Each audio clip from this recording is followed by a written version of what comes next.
Claude Lanzmann had worked constantly since the 1972 release of his first film, Israel, Why, often taking chapters of his own life as inspiration. Pic. French filmmaker and writer Claude Lanzmann, whose landmark 1985 documentary Shoah revealed the horrors of the Holocaust over 9 hours of chilling eyewitness accounts, died in Paris today aged 92. Claude Lanzmann died at his home. He had been very weak for several days, following a recent hospitalization for fatigue, a spokeswoman for his publishing house Gallimard told AFP. Lanzmann had worked constantly since the 1972 release of his first film, Israel, Why, often taking chapters of his own life as inspiration. Last year, for example, he presented at the Cannes Film Festival, Napalm, about his brief but intense romance with a North Korean nurse in 1958. And his last film, The Four Sisters, was released in French cinemas just this week. But it was the 1985 release of Shoah, the Hebrew word for calamity, often used for the Holocaust, widely considered the most haunting film made about the murder of 6 million Jews during World War II, which propelled him to global acclaim. The groundbreaking 9.5-hour work consists largely of interviews with survivors and witnesses of Nazi death camps in Poland, including camp workers, alongside shots of sites where the horrors occurred.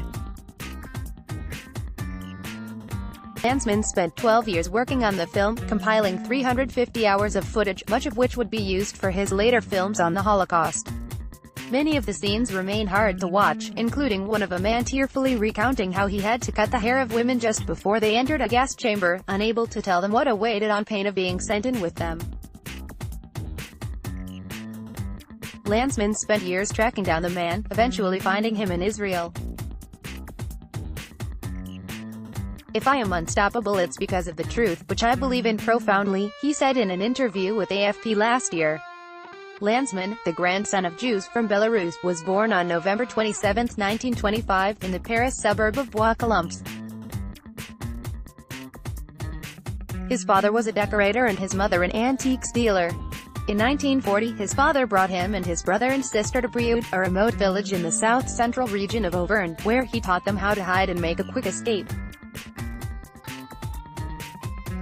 "Through the branches we could see his SS boots, and heard the anguished voice of a Jewish father. You moved, you made noise," Lanzmann wrote in his 2009 autobiography, The Patagonian Hare. He was also unsparing with himself, telling of his cowardice for not standing up for a red-haired classmate suffering anti-Semitic taunts at his Paris high school. Lanzmann joined the French Resistance when he was 18, and after the war ended, he taught at the newly founded Free University in Berlin.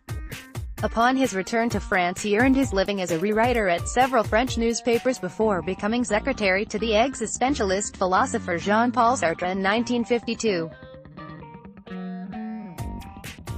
He was 26 when he met Sartre's partner, the feminist icon Simone de Beauvoir, then 44.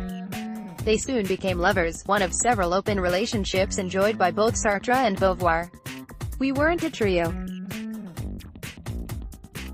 I had a relationship of my own with Sartre," he said last year when he sold dozens of letters written by Beauvoir to Lanzmann, the only man she ever lived with, to Yale University.